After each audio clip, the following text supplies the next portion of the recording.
Xo'p, endi shu kunlarda Temur Kapadze e'lon qilgan tarkibimizga to'xtalsak, yangi nomlar bor. Bu qiziq tarkib. Buni ozgina tahlil qilsa bo'ladi. Hozir o'sha yerdan kelyapsiz Jardan. Mashg'ulotlardan o'sha Jardagi mashg'ulotlar kayfiyati, holatini gapirib bering va ertaga jamoa uchib ketadi. 5-iyunda o'zingiz aytganingizdek, Muskomanda davridan beri eng hal qiluvchi muhim o'yinimiz ehtimoli bor. Mana shu 5-iyun. Ehtimoli bor emas, aniq shunaqa o'yin. Birlashgan Arab Amirliklariga qarshi. Ruminiyalik mutaxassis u yerda, yangi mutaxassis, yangi bosh murabbiy bizga qarshi jamoani olib tushadi. Biz esa o'zimizni Temur Kapadze bilan, o'zimizning yigitlar bilan. Bu yigitlar tarkibida ikki yangi nom bor, eski yangi nom bor. Va mana shu tarkibga bir gapirib Sergey Sergeyev endi jamoadan ketdi. Jarohati tufayli. Endi 2 yil o'ylab 3 yilmi? Yo'q, o'tgan yili Osiyo Kubogida. Bo'ldi. Jarohat tufayli yo'q. Ketmadi. Jarohat o'zi 9 oyda bo'landi. Endi anaqaga kirdi-da. O'shaning uchun men to'g'risi Sergeyevni jamoadan ketgan deb ham o'ylaganim yo'q. To'xtaxo'jayev qaytdi. Bu haqli ravishda deb o'ylayman. Nima uchun? Ana shu oxirgi o'yinda zo'r o'ynab o'rganganmi? Yo'q, mavsum davomida. Ishonasizlarmi yo'qmi? Men o'sha Qirg'iziston bilan Eron o'ynadik-ku. O'shandan o'yindan oldin Temur Kapadze bilan ko'rishganimda, qayerdadir ko'rishganimda, anaqani ko'rmayapsizmi deb so'radim. Islom To'xtaxo'jayev. Chunki o'sha paytda 3 ta tur o'tdi. Olmaliq agentga eng zo'rlardan edi Islom. Mavsumda juda zo'r boshladi. Eng tajribali himoyani. Keyin shunaqa ko'rmayapsizmi desam, ko'rdim dedi. Ko'rdim, anaqada yo'q ekan dedi. Katanisning bergan katta tarkibi bor-ku, 200 ta futbolchining orasida yo'q ekan. Dahshat. O'shan orasida yo'q ekan dedi. Chunki o'shanda Aliqulov jarohat olib kelmadi-ku mana Qirg'iziston bilan Eron bilan o'yinda. Shunda so'ragandim-da. Endi bunisida chaqirdi. Boshdan chaqirdi dedi. O'sha tarkibga kiritib, boshqa qilib chaqirdi. Chaqirgani Eshmurodov uni yaxshi. Yomon demaylik, yaxshi. Ashurmatovda o'yin amaliyoti ko'ngildagidek emas. Ba'zi o'yinlarda tushiryapti Rubinda, ba'zi o'yinlarda tushirmayapti. Abduqodir Husanovni bilamiz endi. Qadamini bilamiz. Aliqulov yaxshi u ham, lekin o'sha bir jarohat olgandan keyin, o'sha qishdagi jarohatidan keyin stabil o'ynamayapti. Ba'zi o'yinlarda to'liq o'ynayapti, ba'zi o'yinlarda zaxiraga olinyapti yo zaxiradan tushyapti shunaqa. Shuning uchun menimcha Islom To'xtaxo'jayev chaqirdi deb o'ylayapman. Alijonov jarohati yengil bo'lib chiqdi. Xudoga shukr. Kerakli payt. Islom To'xtaxo'jayev shuning uchun chaqirdi deb o'ylayman. Kerak bo'ladi, bu tajriba. Kerak bo'ladi, keyin uning baribir anaqasi, tajribasi kerak. Ko'p ehtimol tushmaydi maydonga deb o'ylayman o'zim. Kim biladi? Markazda bunaqa muammo bo'lgan. Bilmadim. Tushmagan taqdirda ham baribir o'sha mashg'ulotlarda anaqada jamoada baribir kerak. Chunki hammasidan tajribali, menimcha hozir terma jamoamiz eng yoshi ulug' bo'ladi. Eng yoshi kattasi. Bu tarkibda undan kattasi yo'q. Temurlardan kichkina. Va boya gaplashganimda Xaroqa o'zi aytib qoldi. 5-jahon chempionati bosqichi ekan, saralash bosqichi. Islomda? 20 yil. 5-chi staj 20 yil. Birinchi marta Mirjalol Qosimov chaqirgan. Mirjalol Qosimov chaqirgan, 2009-yil chaqirgan. 2009-yil Islom To'xtaxo'jayev chaqirib jahon chempionati saralashda ishtirok etgan, chiqib ketganmiz. Unda 2010-yilgi jahon chempionati saralash edi. O'shandan qatnashgan ekan. 9-13-17. Hozir agar maydonga tushirishsa, endi rasman bo'ladi, o'ynagan bo'ladi. Lekin hozir baribir shunda ishtirok etyapti-da. Katanisda o'zi aytgan ekan, tushirmay qo'ysa kerak. Katanisning futboli dedi, boshida o'sha Qizilqumda o'ynaganimda yaxshi forma dedim dedi. Chaqirishgan dedi. Katanis futboli yoqmagan menga dedi. Keyin aytganman, yoshlar bor-ku, endi qo'ya qolaylik biz deganman dedi. Bu safar aytmadingmi desam, hozir yaxshiman-ku deydi. Bu yil haqiqatdan yaxshi-da. Ikkinchi yoshligini boshlaydi. Haqiqatdan yaxshi. Bitta o'yin emas, barcha o'yinlar ko'rsangiz, Islom dahshat o'ynayapti. Haqiqatdan Superligamizning eng yaxshi himoyachisi. Xo'p, lekin to'g'risi milliy jamoada men bilmadim, men Temurning ichini bilmaymiz-ku. Keyin baribir o'sha necha yildan beri o'ynayotgan bolalar o'ynayapti, menimcha shu Aliqulov, Husanov, Ashurmatov. Kim biladi? Bilib bo'lmaydi. Zaxirada ehtimol maydonga. Zaxirada oxirgi o'yinda Qatar bilan tushiradi. Xudo jarohatlar bor. Og'ir o'yin bo'ladi. Amirliklarda ham imkoniyat bor-da aksiga olib. Shuda oxirgi imkoniyat. Oxirgi imkoniyat. O'zida o'ynaydi. Keyin biz o'sha bir paytlar eslaymiz-ku, shunaqa paytlarda arablar nima qila olishi mumkinligini, hakamlar bilan, hamma narsa bilan. Chiptalardan boshlab anaqa qilyapti. Chiptalarni bo'ldi. Ataylab Abu Dabidagi eng kichkina stadion bo'ldi. Qirg'iziston bilan Shimoliy Koreya bilan 60 ming stadionda o'ynagan. Chunki u yerdan odam kelmasligini bilgan. Bizda kelishim bilib turib eng kichkina stadion. Eng sabab 200 donagina chipta berdi.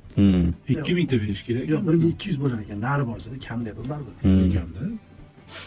Keyin o'zini o'zini ID'si bilan iqomasi bilan kiritadigan qilib qo'ygan. Ha, O'zi kirmaydi ko'p. Avval o'zi 4-5 yil avval Mardikor bozoridan Mardikor olib kelib stadion kirgizib yurdi. Shunaqa edi. Hindlarni, Bangladeshliklarni chaqirib yurdi. Ha, ko'ramiz. Jazolash kerak-da. Kapadzening hozirgi futboli, hozirgi tarkibi himoyadan cho'chimayapsizlarmi? Himoyadan Hozirgi holatimizda. Ertangi o'yin oldidan himoya xavotir uyg'otmayaptimi? Qarshi hujumimiz yaxshi bo'lsa kerak. Ochib ketaveramiz. Ular majbur boshdan oldinga chiqadi. Bosh to'p qo'yamiz. Shu himoyada hozir bizga asosiysi. Himoyamiz xohlasa yaxshi. Biz o'rta chizig'imiz masalasida endi hozir hujum yaxshi bo'ldi, ikkinchi hujumchimiz qaytib qoldi. O'zi faqat Shomurodovga tayanib qolyapti. Bitta hujumchi bilan o'ynaymiz. Lekin ikkalasi ham ikki xil tipdagi hujumchi-da. Bitta hujumchi bilan o'ynaymiz. Bobur tarkib deyarli o'sha anaqadagi tarkib bilan o'zgarmaydi. Tehrondagi tarkib bilan deb o'ylayapman men. O'zgarishi mumkin. Husanov bilan Aliqulov tushishi mumkin. Unda Eshmurodov tushadi-ku, 3ta markaziy himoyachi o'ynaydi. Eshmurodov markazda, Ashurmatov hamda anaqa yonida edi. Husanov, qanotda Alijonov, Nasrulloyev o'ynamadi? Sayfiyev o'ynadi. Hozir bilmadim endi. To'g'risi. 3ta himoyachi o'ynamas. Qilib turib ikkalasini o'ynatib olsa bo'lmaydi. Ikkita hujumchi bilan o'ynamasak kerak deb o'ylayapman. Eldor orqa-orqa tortib yaxshi o'ynadi. O'rtani markaz to'ldiradi-da. Markazda Hamrobekov, Shukurov, ularning oldiga menimcha Fayzullayevni qo'yishi mumkin. Ko'proq Eldor tushishini hisobiga Fayzullayev shu vaziyatga chiqib qoldi. Hozir qarang, Sergeyev tushirsangiz Fayzullayevni olib tashlashingiz kerak bo'ladi-da, boshqa iloji qolmaydi. Hali o'ng qanotga kimni qo'yadi? Ostonni qo'yadimi? Hojiboy Erkinovni qo'yadimi? Qizig'i Eldor ham, Igor ham qarshi hujumlarda samaraliroq hujumchilarimiz-da. Qochib ketishga, yuqoridan o'ynashga, to'pni tashlab berishga kerak. Yo'q, gol urishda shunaqa, lekin Eldor anaqada ham yaxshi. Funksiyasi ko'proq-da, masalan. To'p olib yurishi, keyin himoyada bo'ydorligi va yordam berishi, baribir jamoa sardori boshqarishi. Unga nisbatan o'ynashi ham bor, ikkitalab o'ynashi. Boshqarishi, Eron ham ikkita o'ynaydi. Hozir endi Eldor bilan anaqa taqqoslab bo'lmaydi. To'g'ri, ikkita hujumchi bilan o'ynasangiz ikkalasi. O'sha bitta paytda o'ynasa, endi sal orqa-orqa tortilib, zo'r vaziyatlar bo'lishi mumkin. Sof hujumchida, anaqa Sergeyev. Chunki Sergeyev tushsa ham Eldor bo'lmasligi mumkin-da, almashishi mumkin. Lekin ikkalasi foydaliroq bo'ladi bir vaqtda maydonda bo'lsa, ehtimol. Dek ko'ryapti. Fayzullayev, Masharipov. Lekin to'rtta himoyachi bilan o'ynasa zo'r bo'ladi. Hozir to'rtlik hujum shu bo'ladi menimcha. Eldor qanotlarda Masharipov, O'runov, Eldorning ortida Fayzullayev. Endi bu yoqda kim qolyapti? Otabek bilan Odil, Alijonov bilan Sayfiyev, yo Nasrulloyev endi jarohatdan chiqdi. Ko'p ehtimol Sayfiyev. Farruh ishonsa kerak. Markazda ikkita qoladi bu. Shu Husanov bilan olib qoladi. Darvozada o'zimizda O'tkir. Hop. O'zi umuman qanday tarkib? Yusupov, Ne'matov, Ergashev darvozabonlar, Ashurmatov, Abdullayev, Husanov, Eshmurodov, To'xtaxo'jayev, Aliqulov, Alijonov, Nasrulloyev, Sayfiyev, himoyachilar: Hamrobekov, Fayzullayev, Iskandarov, Masharipov, O'runov, Shukurov, Bo'riyev, Mazgavoy, Jiyanov, Erkinov, Turg'unboyev yarim himoyachilar. Bizda stoperlardan Bo'riyev bor, nima deydi, o'yinni quradiganlardan Mazgavoy bor, Turg'unboyev bor, Erkinov bor, Jiyanov yaxshi formada, darvoqe. Endi bular ikkinchi taymga hammasini kuchaytirishga, anaqaga. Qisqasi yana bitta sizlarga anaqa o'tgan safargi yig'indan bugun borganda ham, masalan, men o'tgan safarda mashg'ulotga bordim-ku. Undan farq qilyapti. Jiddiyligi ma'lum. Futbolchilarning o'zi munosabati, hali murabbiylar emas. Futbolchilarning o'zi, masalan, o'tgan safar borganimda Qirg'izistonga o'yindan keyin mashg'ulotga bordim-da. Xo'p. Futbolchilar bir-biriga hazil-huzul qilib, endi hazil-huzul qilishyapti. Erkin, anaqa men bilan ham kelib gaplashib, boshqa tanishlariga ham anaqa qilib yurishuvdi-da. Bugun men kuzatdim, jiddiyroq. Konsentratsiya. O'ta boyagi tepasida Stalin turibdi demayman. Lekin o'zi futbolchilar o'zi xatti-harakatida ham jiddiyroq. Ancha yig'ib olgan o'zini. Ko'rishyapti, so'rashyapti, intervyular berishyapti. Lekin qanaqadir chegara. Masalan, o'tgan safar mana o'sha jurnalistlarga vaqt beradi-ku, ular ham jurnalistlar ketishini kutib, maydoqchilikka vaqt o'tkazib yuradi. Biri to'pni tepib yuradi, biri-biriga hazil qilib yuradi-yu. O'tgan safar men borganimda o'sha brovka deymiz-ku, chiziq. Yon chiziq. Aralashib yotibdi. Futbolchi qayerda, murabbiy qayerda, jurnalist qayerda, stadionning ishchisi qayerda, federatsiya xodimi qayerda, bilib bo'lmas. Bugun intervyu berayotganlar intervyu beryapti, lekin futbolchilar shundoq anaqadan nariroqda turibdi. Chiziqdan nariroqda. Shunda ichkaridan chiqib kelganda o'sha yoqqa o'tib ketyapti. Buni to'xtatib intervyu desa anaqa qilyapti.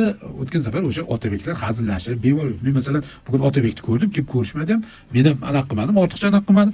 Qanaqadir umumiy anaqada havoda shunaqa anaqa bor deyishadi-ku. Bosim bor. Bosim emas, nima desam ekan? Mas'uliyat bor-da. Jiddiylik. Lekin o'sha narsa, masalan, nima desam, men bilan ko'rishmadi deb xafa bo'la olmaysiz. ko'rish ham ketishyapti, lekin qanaqadir anaqa bor. Hammada O'sha yerda islomga yarashib endi islomning ozgina gaplashdim, unda ko'p emas. U ham ketdi baribir. Temurning o'zida ham bor.